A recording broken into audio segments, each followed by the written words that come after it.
Good evening, everybody.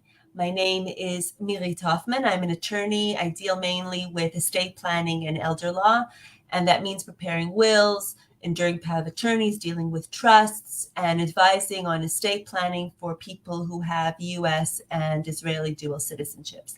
And for my exposure with this age group, I've realized that there are a lot of issues that people in general, but elder people are concerned with. And I've decided over a year ago, I think it's actually coming up to nearly 2 years, to have these talk sessions with other professionals who deal with issues that would be of interest to the elder group. And today we're going to be talking about smart investing as we get older. And with me is Aaron Katzman, who is the president and CEO of Lighthouse Capital, which is a boutique wealth management firm in Yerushalayim, who has over 20 years of experience helping people manage their investment accounts. So Aaron, thank you very much for joining me. And why don't you introduce yourself? Thanks so much for having me on the show. It's great. I appreciate it. You pretty much got it. We might have to change the 20 years of experience to 30 pretty soon, but we'll still keep it at 20.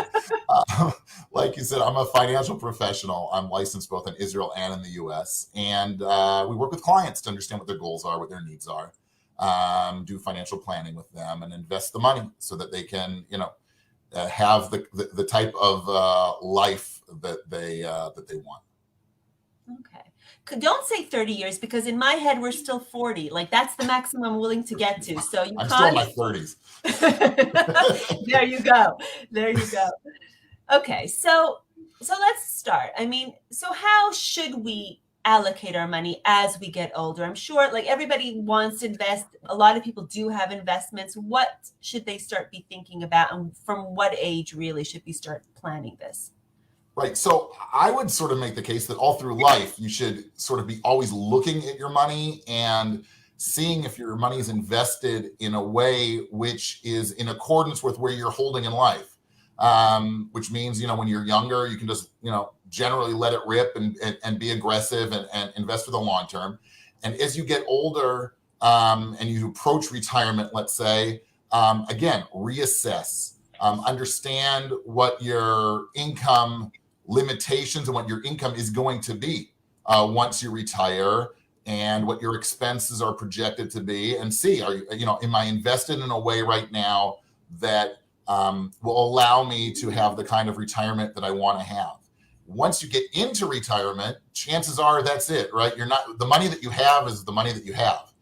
They're probably not going to be, when you get to that age, you're probably not going to be any inheritances anymore. You're probably not working. And you've got to be smart about your money. Now, it might mean that you don't have to do anything, right? Depending on how much money you have. But you certainly have to look, and you have to have that conversation. Do I need to generate more income to supplement? My healthcare costs might be soaring. I might want to be traveling more. My expenses might also jump because I sort of want to live it up before I can't live it up physically anymore. So it really pays to sort of through life have that conversation, but especially once you get within a couple of years of retirement, and certainly once you get into retirement, you really, really have to sort of continually reassess what your situation is in order for your money to be working for you in the most efficient manner. So basically, if I understand what you're saying, so when we're younger, we can maybe invest, if we're thinking about investing, more aggressively because we're thinking long term. So what would go down hopefully would go up, and when we need it, we would have whatever it is that we wanted. But as we get older, we need to think more conservative, if investing at all, because we have only X amount of years. And even if we have 120, at some point we want to actually use the money. Whereas when we're investing, when we're in our 20s or 30s, we're just thinking long term. We're actually not touching it as of yet. Yeah, there's no question when you're younger, like you said, in this business, time is your best friend. The longer that you have, the time horizon you have, chances are the better that you'll do, and the more aggressive, or the more growth oriented, I would say, that one can be. Once one gets older and they get into the middle of their retirement, it's not necessarily that they have to take the foot off the accelerator. it really depends on their own individual situation and how much money they have, and what their goals are. It might be that their income is, between Bituach Leumi and their pension and, whatever government pension they're getting, if it's the Social Security in the States or what have you, that might be more than enough. And their goal might be, I want to leave as much money to my kids as I possibly can. Or it might be, we want to sort of enter the philanthropic world and we want to leave as much money for charity as we can. And that might mean, well, we shouldn't get so conservative, but we should still stay, more tilted towards growth. It's not one size fits all. What I really encourage is that when you get to this stage, that you sit with somebody. It's not self-promotion. It's really, you need to do it because each case really needs to be taken on its own, right? You're not like your neighbor, and you're not like the person that you're traveling with to the Dead Sea or whatever. Everybody has their own financial situation, their own goals and needs, their own family situation, and it really all sort of needs to be taken together and sort of put through the process to see what your own specific situation is. Absolutely. Actually, you know what? That's so true. Especially like, for instance, I have clients, let's say, who have trusts in America. So they know they have income, which is going to be coming in on a regular basis, or they already have income coming in on a regular basis, but not everybody has that.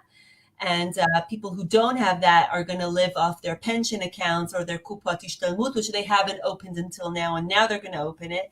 And then there's people who really want to give to their children and grandchildren and even help them through university or whatever it is. And then there's the other people who want to go on a hot air balloon and, travel the world that way.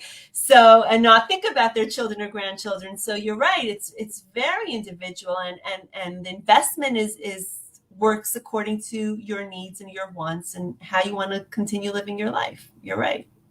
There's no question about it. And I laughed when you said hot air balloon. I had a meeting today with somebody and I used that example, and she said, well, we're thinking of going to Venice.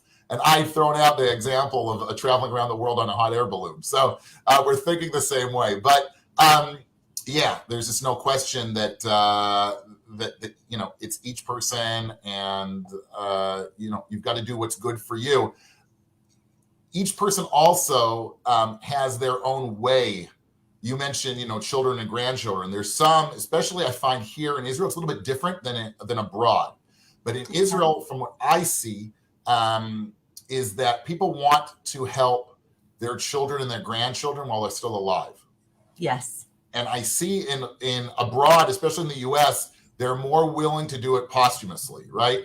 I don't want to say they want to race their money to the grave, all right, and whatever's left is left. But I find, I wrote a book on retirement investing a long time ago, so I'm not pitching it, but I wrote about this, and I gave sort of a couple different, examples of people. And in Israel, for sure, people want to sort of have that enjoyment. And it's not only that, it's not just to have the fulfillment of giving, when you see your grandchild wearing his braces that you paid for, or paying for some extracurricular activity, but it's that, things are a little bit harder here and people tend to have bigger families and it's not so simple.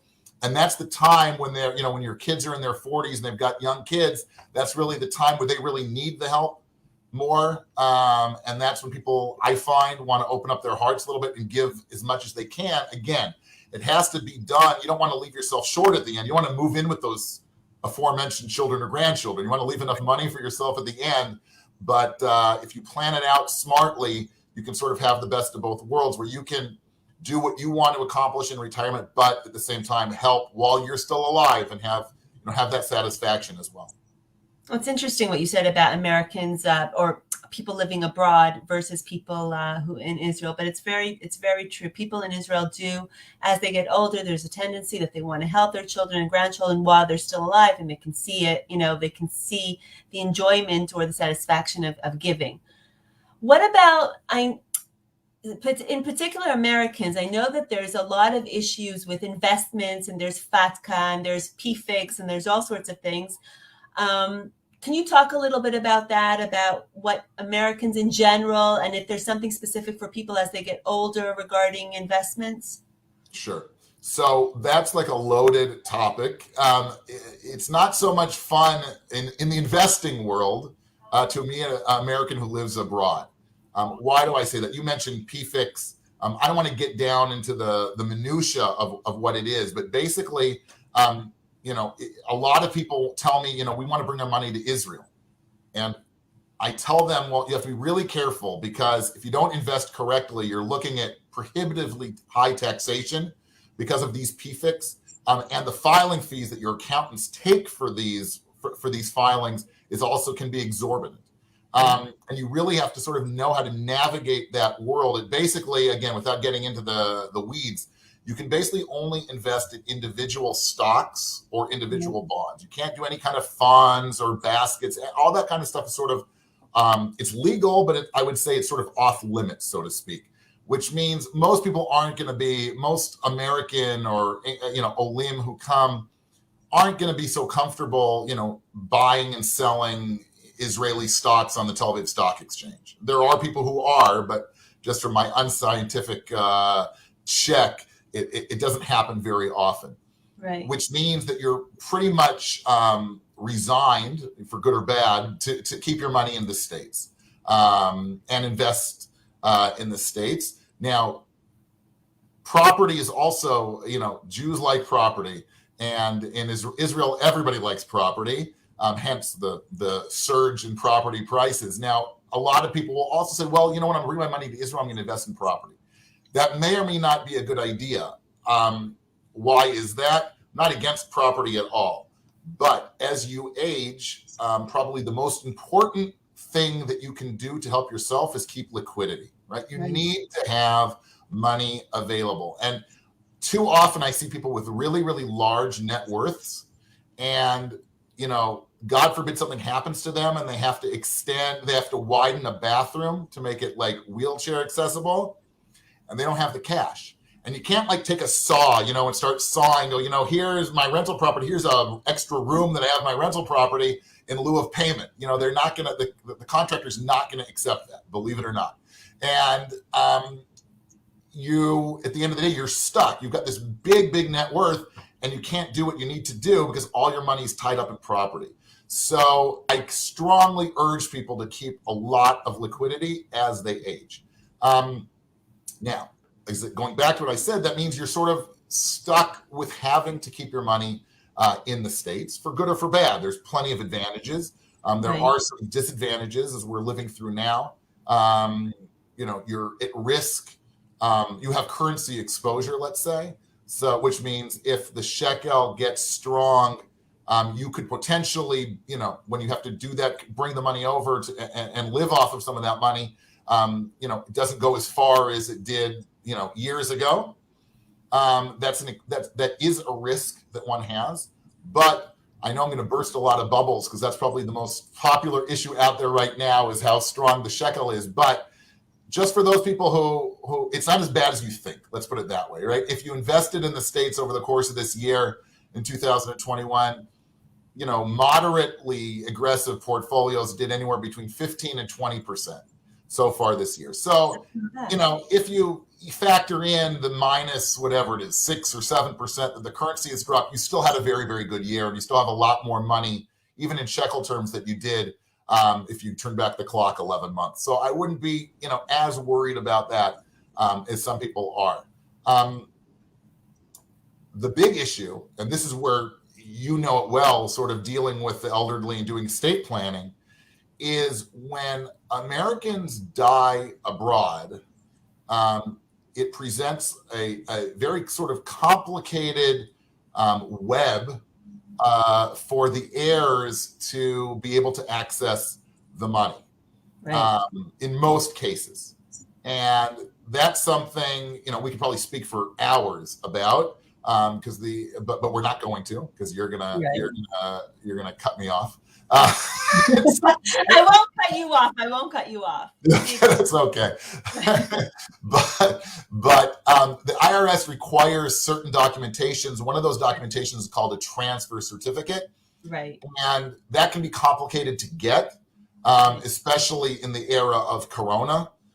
Pre-Corona, on the IRS website, they said it could take anywhere around 9 months to get. Now, forget about it. It can take over a year to get. and this is where I would refer people to you actually, to set up one's accounts and finances in a way that you can do illegal, obviously, but end around the need for a transfer certificate. That can mean, you know better than I, but it can mean trusts. It can mean, having a U.S. executor, probate, all kinds of different things. That's probably not for this particular forum, but I would recommend people speak to you because this is a really big estate planning issue. And if you don't get it right, it can take a while for your heirs to actually access the money. That's true. And another thing that I was 100% that's true. There's a lot of things that people need to also understand, though, as they get older, if they're planning on living here and people were thinking, no, I'll continue traveling. But because of Corona and people getting older, they're less interested in actually making, the round trip to America with their masks on. It's not so fun doing a PCR there and a PCR here and a PCR 7 million times. Some people just, give up on traveling. And if that is the case, it's a lot of times, sometimes think about actually, transferring more money here, leaving less in America because you're going to need it, because you need access and you'll need it more as you get older. There is more likelihood that you'll need it more here.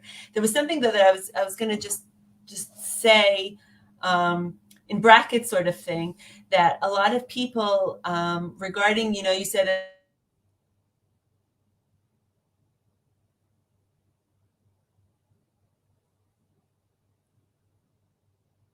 should have money liquidated after the fifth. There we go. We come back. Okay, good. So I was thinking there's also a lot of people that, become very generous as they get older and like, oh, I'm going to give this really big gift to my kids and, oh, I'm going to give half of whatever. And I keep telling them, you know what? Let's not do that right now, because I hope and I pray and I really would like you to live at 120 full healthy, until the very end, and you can distribute to whoever you want because you're not going to need it.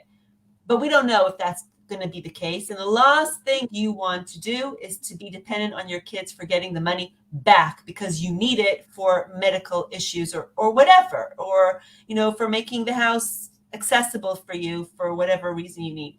So gifts are very nice, but let's proportion them because people are living longer. It doesn't mean that they're going to be living longer, healthier or healthy throughout that whole lifespan. And you don't know when at some point you might need that money and how much you're going to need. So that's also something that people need to take into consideration when as they get older, about gifting and how much to gift. And it's always very, it's a very delicate balance. For sure. And I think it's the balance that they need to speak to a professional about. They can speak to their financial advisor, they can speak to their accountant, they can speak to their estate planner. Absolutely. To figure out that part, right? How much can you comfortably have that you need to be comfortable? And then anything above and beyond that you can start, I would say, slowly. I oftentimes people get a little bit too gung-ho. You see that, I see that a lot with weddings. The grandparents want to, or even parents want to be sort of, as they say in Hebrew, large. And they want to, they want to help out. They want to help them out with an apartment, or they want to help pay for the wedding. And they don't realize that they might have a lot of children or a lot of grandchildren. And the first one that you give is sort of the precedent. And if you don't think long and hard about how much money you're going to give, you can end up leaving yourself way, way short. You can overpromise, then you're not, what are you going to do for the third or fourth grandchild? You're going to tell them, sorry, I don't have the money. I mean, that's not how it generally works. So you want to be really, really smart on how you distribute money to your children, to your grandchildren, even to charity, so that you don't leave yourself short. You don't want to outlive your money. That's like bad. But you can, but if you're smart about it, you can, like I said earlier, you can have the best of both worlds. You can, take care of yourself and be comfortable and secure financially, and do those things in terms of giving and taking care of your kids and your grandchildren and charity, which give you that satisfaction, and not just self-satisfaction, but actually being able to help the other person like you really want to do. So if you're smart about it, things tend to work out. If you're a little bit too emotional about it, then sometimes bad things happen. That's true. Are there ways, let's say if somebody's short on a monthly basis, are there ways that he can actually generate income while, okay. So that's a big one. That's, I think, probably one of the most popular, for lack of a better word, services, for lack of a better word, that we provide. I think that people, generally what you need to do once you get into retirement is sit down with a pen and paper and figure out, first of all, how much are you really spending on a monthly basis? That's like number one. That's the first thing you have to do. How much am I spending on a monthly basis? And then figure out what are my consistent incomes, right? My Bituach Leumi, my Israeli pension, my Social Security, my whatever, government pensions you have from other countries. And then if you have a shortfall, take a look at your portfolio and see, okay, what's my shortfall? And then how can I generate the income necessary to supplement these pensions and what have you in order to make the month, make ends meet. That's obviously very, very important. And that goes along with what we said before, that as you get in different stages in life, you should always be sort of reassessing your portfolio to see where it is. And that's a point where oftentimes we have to make the switch, right? Where we have to make the switch from accumulation mode, I would say, to try and make as much money and have as much money and grow our portfolios to as much as possible, to then taking that pie that we've managed to accomplish and then using it for what it's for, and that's to get us over the hump, so to speak, so that we can have our secure financial retirement the way that we want to do it, and oftentimes that means making that switch from growth to something a little bit more moderate, more focused on dividends and income and that kind of thing, which is why we grow it for the first 30 or 40 years of our investment life anyway, so that we have a much bigger base to generate the income from that we may or may not need later on in retirement. Okay, so that's a good point. So basically, let's say if somebody has a portfolio, which I don't know, I'm throwing things like 60-40, meaning 60 is more less conservative, let's say, and 40 is actually more. As you get older, you need to maybe shift it a little bit. And if you need money, if you're short on your monthly income, you're saying even in that portfolio of the 60-40 or 70-30 or whatever it is, there are ways that you could actually manage it somehow so that you can actually start taking from that pie. Exactly. Exactly. You got it perfectly. It could mean one of two things. It might mean, if you have, 100% in stocks, it might mean that you really have to take your foot off the accelerator and focus much more on sort of fixed income and drop down to, what you mentioned, a 70-30 or 60-40 type of portfolio. It might mean that you already have a 60-40 type of portfolio or 100% stock portfolio, but you can tweak it so that instead of just being focused on growth, you can, increase dividends, or start having it work for you where you still be fully invested, but having it start spitting off income, dividend stocks and real estate trusts and things like traditionally pay much higher dividends than your shares of Apple or Facebook, Meta, whatever they're called now. You go more to the traditional Johnson & Johnsons of the world. I'm not making any recommendations, just as example, that you sort of have a switch in your mind where you can still have that exposure to the market and still get a lot of that upside growth, but you create for yourself a passive income stream as well in order to sort of put you over the hump on the monthly basis. That's really good. That's really good. That's a very important point. What about, let's talk a little bit about adding people to accounts. I know as people get older, not everybody is technologically savvy. Not everybody knows how to use their bank accounts on the internet. I'm learning new stuff every day. And so a lot of people choose to add family members to their accounts in order to help them, manage it on a weekly, monthly, whatever basis. Mm-hmm. I think that's really important. Now, as we were talking about before we went on live, yeah. You have to do it smartly. It probably pays not to, as you mentioned, not to add them as an account holder, because that opens up a Pandora's box with taxes and what have you. But you do want to give somebody access to the account so that they have what's called, we call it trading authority. It's sort of a watered down power of attorney, but allows the child, or generally it's a child, to trade in the account if need be. They can transfer money in the account. These are all things that happen, when you want to protect yourself against the case of where somebody becomes incapacitated. Because in that situation, that's specifically when you really need them. You might really, really need to tap the money, God forbid, when somebody has a stroke, God forbid, or a heart attack, whatever it is, and you really need the money. And if there's nobody else on the account, and if it's a joint account, if both parties are sort of not with it, or if it's an individual account and that person is not incapacitated, the money is as good as frozen de facto. So you really need to put somebody on the account for that specific situation where they can access the money, and the money serves the purpose you really need it for, and that's to take care of you now. I've had cases years ago where somebody had, it was an individual, and his wife had died, and he was a widower, and he had a stroke. And his sister called me, and he said, "We need money." And I said, "I'm really sorry, but we can't access the money, because he's the only one who can access the money, unless you go and get a court-appointed power of attorney." But that's a process. So at the end, that's what ended up happening. But it can be avoided. That's something that can be avoided. And something else that it's not directly related, but it's also related a little bit to what we were talking about before. But this is a big tip. I strongly recommend that you take. This is old. You mentioned technology. That's what sort of the light went off. Don't use technology.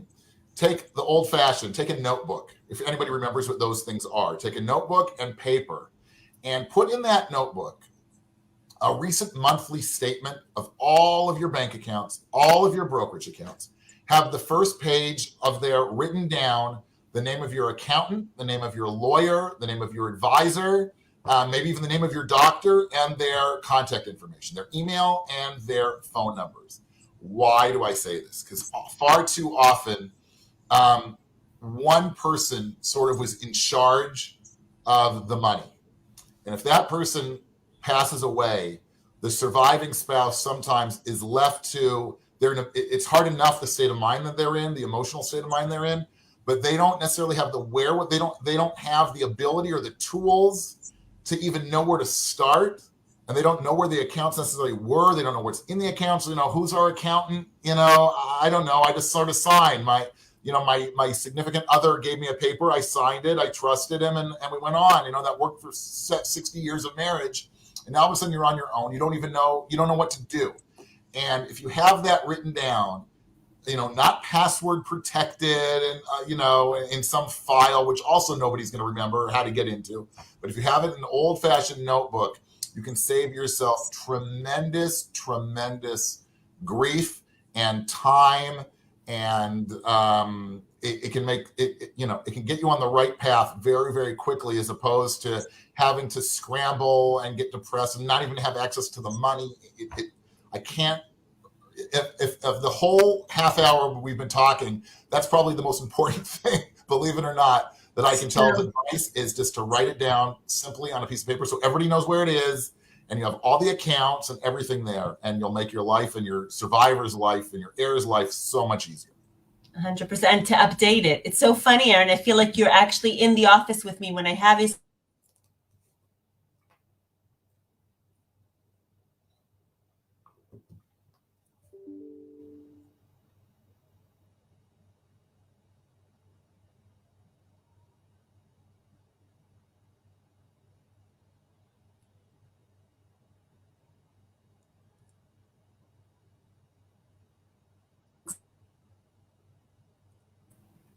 Oh, there we are.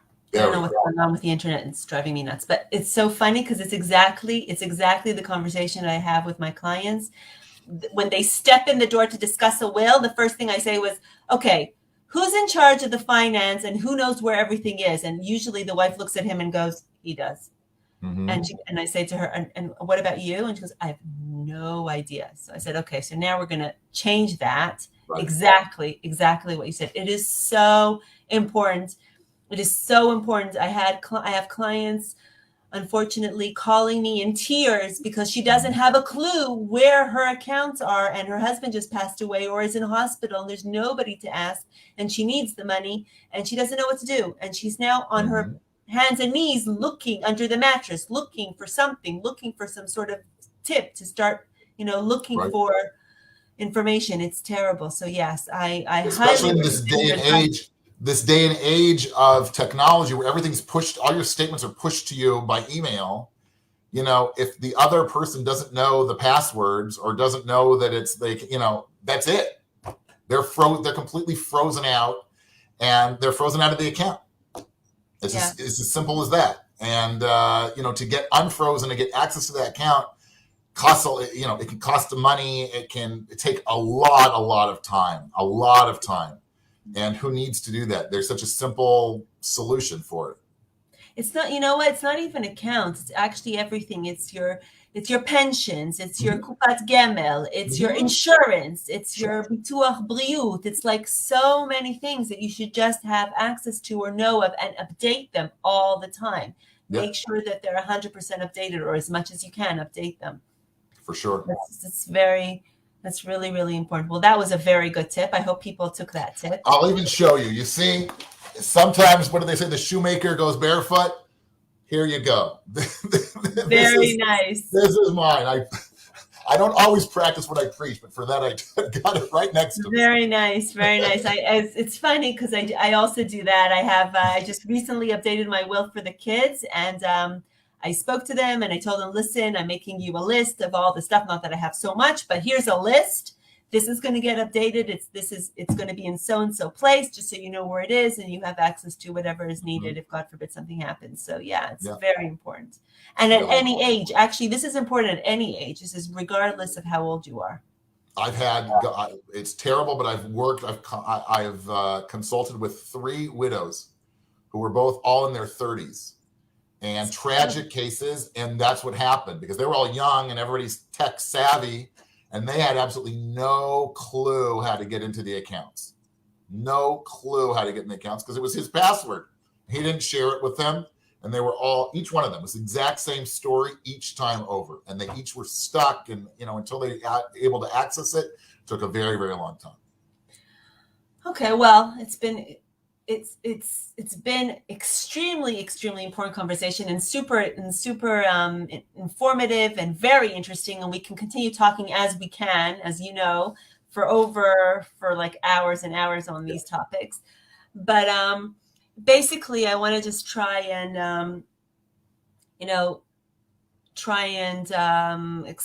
talk, like just say what we basically spoke about right now in short. So we're basically saying, first of all, make sure that as you get older, you need to re-look at your stuff and shift from growth to income, or shift from to more conservative way of investing.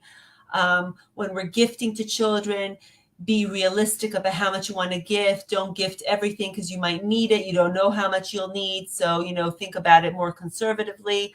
Adding people to an account, how you should add them are important topics that should be discussed, and basically making sure that you have a list somewhere or a file and folder somewhere with all your important information so that the other spouse or family members have access to it at any given moment and at any point of time. So I think those were basically, and there's obviously, issues for Americans living in Israel when they're talking about their investments in America or investing in Israel as well. I think that sort of sums it up, right? You did a good job. I try. Okay. So guys, thank you very, very much for being with us. Thank you so much, Aaron, for being with us and discussing these very important issues. Aaron's information is at the bottom of the screen if you have any questions or anything you want to ask his advice on. So please contact him. And we are finishing our session for today. And till the next time, have a good night. Take care. Thanks so much.